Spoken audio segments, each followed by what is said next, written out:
Bienvenue sur le balado de la scène agro, produit par Agro-Québec et présenté en collaboration avec Financement agricole Canada. En tant que prêteur entièrement dédié à l'agriculture et à l'agroalimentaire d'ici, FAC a l'expertise et les relations pour vous aider à propulser votre entreprise.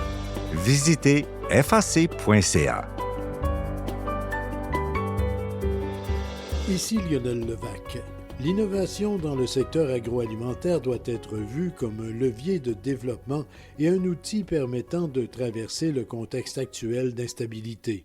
Repousser la recherche et les innovations fragiliserait les entreprises de production et de transformation face à la vive concurrence de l'extérieur et affaiblirait le lien de confiance avec les consommateurs. À l'occasion du rendez-vous bénéfique 2025 de l'INAF, l'Institut sur la nutrition et les aliments fonctionnels de l'Université Laval, le panel d'ouverture, en collaboration avec Financement agricole Canada, a fait nettement ressortir que la recherche et l'innovation ne doivent pas être négligées malgré les bouleversements actuels. J'ai assisté à cette discussion et je vous en brosse un tableau. Voici mon reportage. Bien des gens du secteur agroalimentaire se posent la question. Faut-il maintenir un bon rythme de recherche et d'innovation, même si l'économie, les marchés en fait, sont instables? Le panel d'ouverture de Bénéfique 2025 était donc très à propos. Il réunissait la présidente directrice générale du Conseil de la transformation alimentaire du Québec, Sylvie Cloutier, la directrice générale de l'Institut sur la nutrition et les aliments fonctionnels, René Michaud, le vice-président principal Agri-Production pour l'Est du Canada, à Financement agricole Canada, Charles Gauvin, et le président de l'entreprise Antosystème, producteur de mouches destinées à l'alimentation animale, Cédric Provost. Le panel était animé par le président d'Agro-Québec, André Michaud. L'importance d'innover en période d'instabilité. Crise économique, tensions géopolitiques, bouleversements climatiques ou transformation numérique. L'instabilité sous toutes ses formes bouscule nos repères. Pourtant, c'est aussi dans ces moments que naissent certaines des innovations les plus marquantes.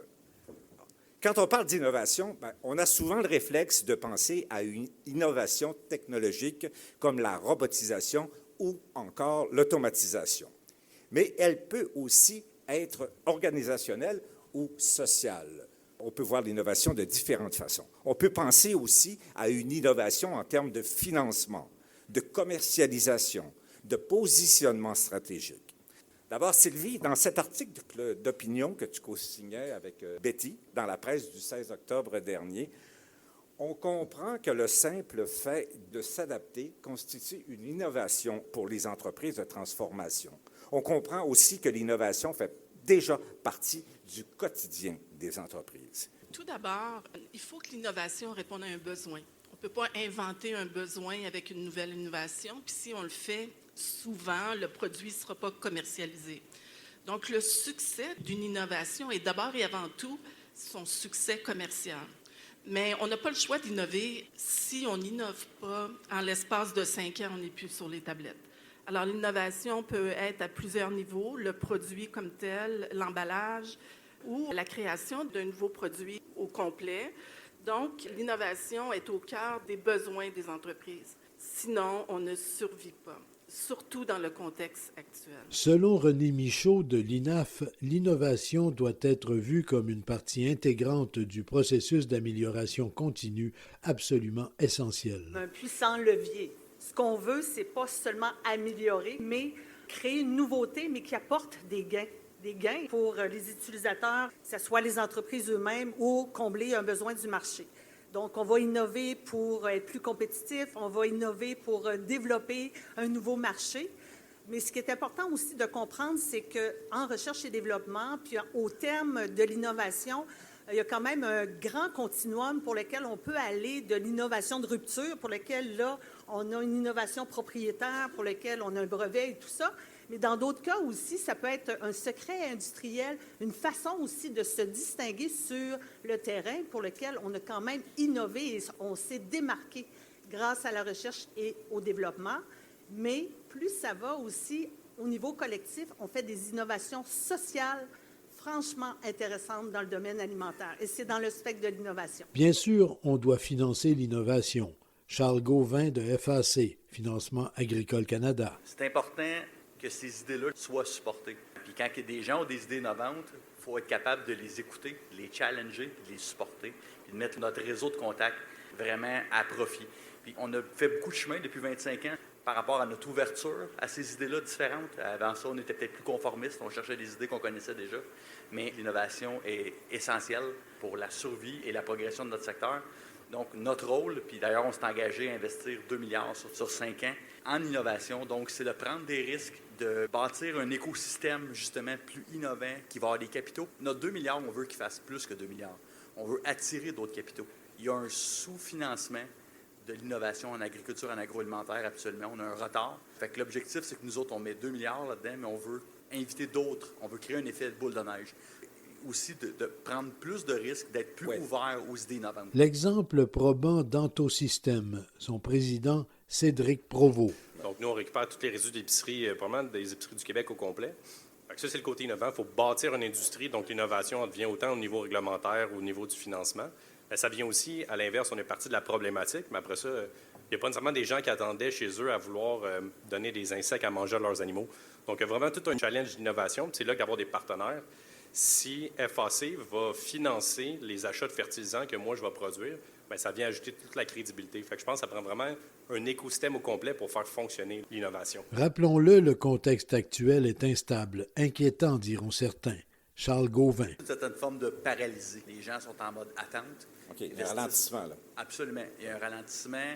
Ça crée de l'incertitude. L'incertitude crée un ralentissement qui crée de l'attente. Tout le monde attend un peu de voir l'issue de tout ça. Pour une partie, je ne pense pas que tout le monde est en mode attente. Il y a aussi une grande prise de conscience sur l'innovation au niveau de développer d'autres marchés, développer plus de résilience pour l'économie. Je ne veux pas que le monde pense que tout le monde ici est en mode attente et il ne se passe rien, c'est au contraire. Mais l'incertitude crée une forme de ralentissement, il ne faut pas le nier. L'autre chose, d'un point de vue agricole, les impacts météorologiques sont vraiment plus forts. Là. Les sécheresses historiques, les pluies historiques, il y a beaucoup de défis de ce côté-là. Il y a un retard de productivité. Je pense qu'il faut le dire. Là. On est en train de prendre du retard du point de vue productivité. Ça diminue.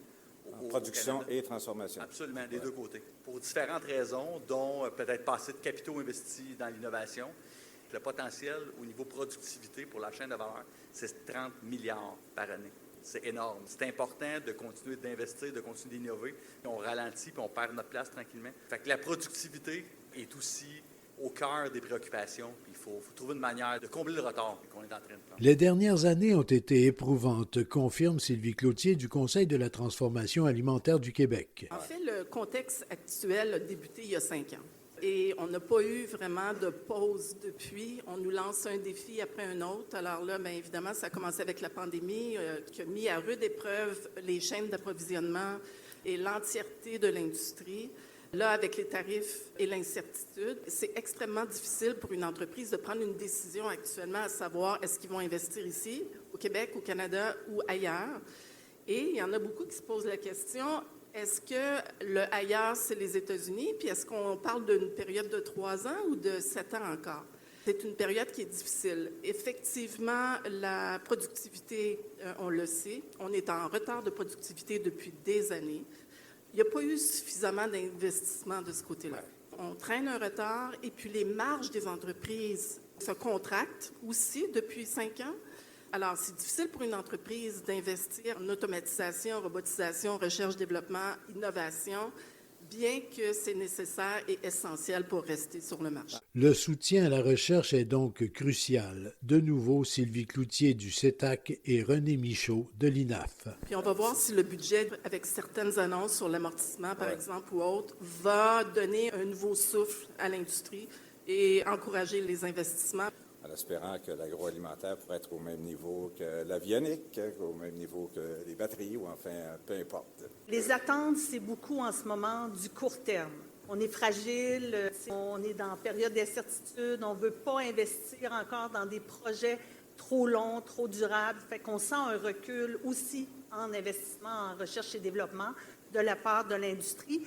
malgré le fait qu'on a une richesse et une densité de subventions de recherche partenariale ici au Québec particulièrement, avec aussi des incitatifs au niveau canadien et québécois pour faire la recherche et du développement.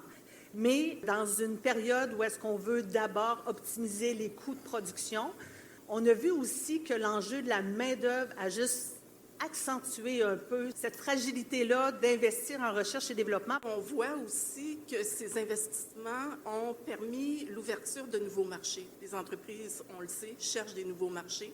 On veut dépendre moins de nos voisins du Sud immédiats. Donc, plusieurs ont investi dans qu'est-ce qui se passe ailleurs, quels sont les besoins ailleurs.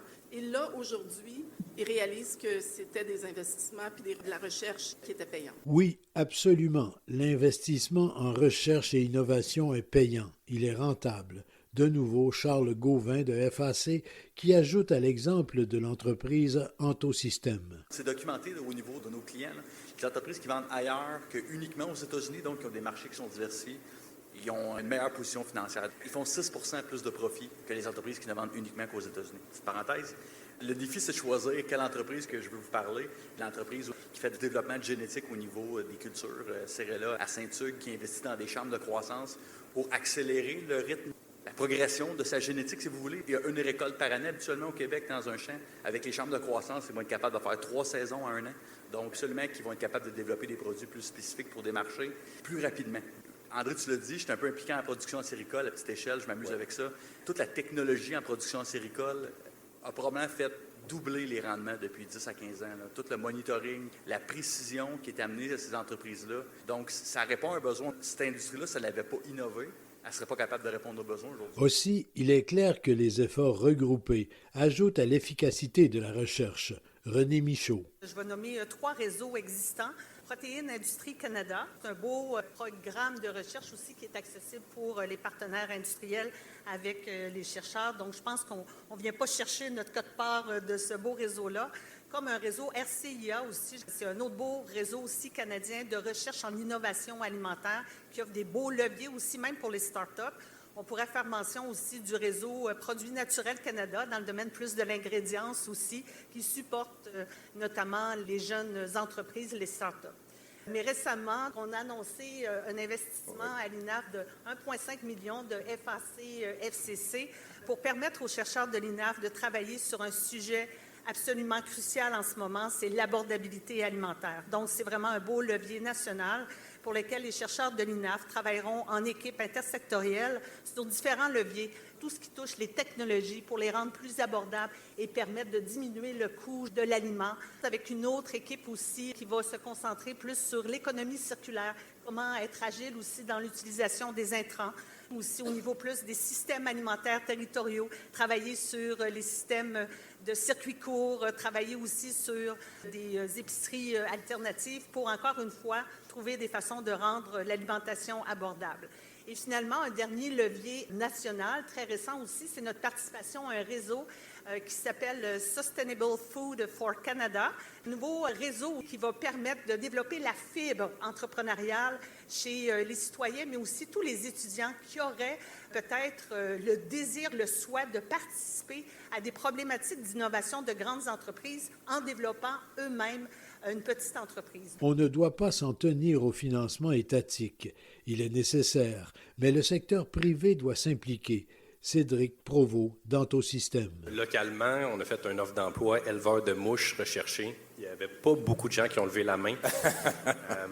Donc, c'est là qu'on a vu que, c'est faire du pont un peu, je pense que le privé a son rôle à jouer dans les partenariats à l'échelle canadienne. Fait que nous, on a financé, même pour une compagnie en émergence, c'était important pour nous de s'impliquer avec l'Université de Laval. Fait qu'on a financé une partie de la charte de leadership en enseignement. Puis aujourd'hui, 2-3 ans plus tard, on peut engager des gens qui ont fait leur doctorat, leur maîtrise sur l'élevage d'insectes. Fait que je pense que le privé a son rôle à jouer pour être capable d'avoir une filière qui va émerger. Pour nous, c'est essentiel. On bâtit une industrie, on ne peut pas le faire tout seul. Fait qu'on va collaborer avec nos compétiteurs, mais on va aussi collaborer depuis nos débuts avec l'Université de Laval pour surtout tout ce qui est biologique, à l'Université de Sherbrooke pour tout ce qui est plus de la robotique. On essaie de s'entourer le plus possible, de vraiment développer notre expertise qui est l'élevage de mouches, mais après ça, d'aller piger dans toutes les autres industries pour voir qu'est-ce qui est déjà fait. Puis je dirais pourquoi c'est super important, cette collaboration-là, puis ce support de tous les paliers, c'est l'innovation dans le monde, je vais parler surtout agricole. Tantôt, on a parlé, des fois, il y a juste une seule récolte. Donc, quand on sort un nouveau biostimulant, on a une saison pour le tester, fait que les cycles d'itération sont assez longs, donc c'est sûr que les retours sur investissement peuvent être différents. Donc, c'est là qu'on a besoin de peut-être un peu plus de support. Parce que de l'autre côté, on va être aussi confronté au fait que d'amener de l'innovation dans le monde agricole, il y a beaucoup de réglementation. Tu sais, on joue avec la sécurité du public. Donc, c'est là que ça fait un écosystème assez complexe à évoluer, qu'on a besoin de beaucoup de partenaires, beaucoup de financement, parce qu'on ne peut pas itérer aussi rapidement que dans d'autres industries. Les producteurs et les transformateurs doivent être constamment aux aguets. Charles Gauvin propose de référer aux différents programmes gouvernementaux comme Agrinové, d'utiliser des outils comme Racine de FAC, un programme utilisant l'intelligence artificielle pour aider les entreprises. Sylvie Cloutier, de son côté, parle de la nécessité d'avoir une vision pan-canadienne, la réglementation agroalimentaire étant en grande partie de juridiction fédérale. Elle souligne que les associations provinciales de transformateurs se sont regroupées dans Aliments et Boissons Canada, donnant davantage de force à leurs différentes démarches. Effectivement, il est essentiel de voir la recherche et l'innovation dans un large horizon, poursuit René Michaud de l'INAF. Je regarde ici des collègues de McGill, de l'Université Laval, de tout ce qui touche l'identification des nouveaux contaminants notamment, puis de trouver des stratégies aussi de lutte naturelle, donc les antimicrobiens notamment et tout ça. Donc, on collabore beaucoup même à l'échelle internationale pour unir nos forces dans ces domaines-là. Évidemment, tout ce qui touche à l'adaptation climatique, bon, on le voit avec des nouveaux contaminants, mais pas que, qu'on voit vraiment un besoin émerger et des chercheurs aussi se positionner dans cette nouvelle thématique-là. Et les sciences sociales vraiment amènent beaucoup de fraîcheur dans l'intersectorialité avec nos gens de technologie, avec nos gens de santé, notamment sur les systèmes alimentaires territoriaux. L'utilisation de l'intelligence artificielle, tu en as fait référence aussi, il faut vraiment bien l'utiliser, le mettre à profit, tant au niveau de la recherche aussi qu'en application chez nos partenaires. Beaucoup de recherches en termes de littératie aussi alimentaire, de compréhension du besoin des consommateurs. Et le dernier point qui est crucial, c'est la main-d'œuvre. Vraiment, on est en train de créer une belle masse critique de chercheurs pour s'intéresser vraiment aux enjeux d'attractivité et de pérennité de la main-d'œuvre au Québec. Il faut être plus innovant, il faut travailler ensemble, avoir des solutions, il faut garder notre main-d'œuvre, il faut la recruter. Un tour de table pour compléter la discussion. On a une politique, mais on n'a pas les outils et les programmes en arrière de la politique actuellement pour supporter la politique. Mais on a besoin d'une vision. Il faut enfin mettre l'agroalimentaire en avant de la parade. C'est beau l'aéronautique, puis les autres secteurs, les minéraux, puis les batteries. Mais l'agroalimentaire est un secteur qui est essentiel pour tout le monde, tous les jours. C'est un secteur avec beaucoup de potentiel. Il y aura 10 milliards de bouches à nourrir dans les 20-30 prochaines années. Bien, Charles, je ne veux pas t'emmener sur le terrain politique, là, mais quand même, qu'est-ce qui, selon toi, là, freine encore l'investissement puis l'innovation? Comment on pourrait faire mieux? Au niveau de l'importance de l'industrie, on est 7e au Canada. C'est bon, puis c'est pas bon en même temps, parce que 7e, bien, l'argent, probablement, qui est plus investi dans les 5 premiers. Quand tu arrives au 7e, le challenge, c'est de monter plus haut, top 5. Top 3, pour avoir accès à plus de capitaux. Je pense qu'on a besoin de plus d'attention, plus d'argent, plus de fonds, parce que le potentiel est vraiment incroyable. On a tout ce qu'il faut. Une petite parenthèse agricole. Un producteur agricole fait dans sa carrière 25 récoltes. Il ne peut pas en manquer une. Fait qu'il ne peut pas prendre des risques, des fois, d'investir ou d'innover. Fait que des fois, il y a une peur. Je pense qu'on a besoin justement beaucoup de recherche pour prouver, puis c'est vrai dans l'agroalimentaire aussi, prouver que ce qu'on veut développer, ça fonctionne.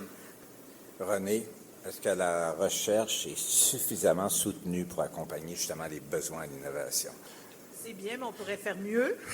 Je veux bien. Mais je pense que ce qui manque, c'est vraiment un dialogue croisé. On t'a parlé du ministère. Ça prend une vision, mais ça prend une vision décloisonnée aussi. Tu sais, il y a des sous au ministère de l'Environnement, il y a des sous au ministère de la Santé, il y en a au MAPAC, mais nos projets touchent tous ces indicateurs-là. On veut les mettre au vert en même temps, les leviers sociaux, économiques puis environnementaux. Il faut avoir des leviers financiers qui répondent à ça, à l'intersectorialité, puis c'est pas facile. Qu'est-ce qu'on devrait faire pour que l'innovation soit au cœur de nos ambitions collectives en tant qu'industrie? Cédric, pour une entreprise comme la tienne, quelle importance accordes-tu au partenariat stratégique, à la co-innovation, à cette collaboration-là? Bien, pour nous, c'est essentiel, puis on a basé notre modèle là-dessus. On a fait un partenariat avec Sanimax, une entreprise bien connue en agroalimentaire au Québec depuis plus de 90 ans. Ouais. Donc, ils nous fournissent toute la matière première, parce qu'en tant qu'entreprise, on ne pouvait pas développer le réseau pour aller chercher tous les résidus d'épicerie, le développer à l'interne, fait innover dans notre modèle d'affaires, mais via des partenariats stratégiques pour être une entreprise beaucoup plus résiliente. Pour nous, c'était essentiel, puis comme on en a parlé un peu, de le développer aussi, pas juste avec les actionnaires, les partenaires, mais tout l'écosystème autour, que ce soit des FAC, que ce soit le financement. Je pense qu'il faut qu'il y ait une cohérence tout au long. Fait innover en partenariat, je pense que c'est essentiel pour être résilient, surtout dans des conditions actuellement qu'on vit là, avec nos voisins du Sud. Là. Et le mot de la fin par l'animateur, le président d'Agro-Québec, André Michaud. Alors que les années à venir s'annoncent encore pleines de défis, une chose est sûre, miser sur l'intelligence collective, sur la recherche, sur le transfert d'expertise et sur l'audace entrepreneuriale sera essentiel pour transformer les crises en opportunités. Ici Lionel Levac. L'agroalimentaire d'ici, s'il veut rester en bonne position et idéalement continuer de croître, doit soutenir et accentuer la recherche et l'innovation. Au revoir. Vous avez aimé ce contenu? Suivez la scène agro pour rester à l'affût de l'actualité agroalimentaire. Merci et à bientôt.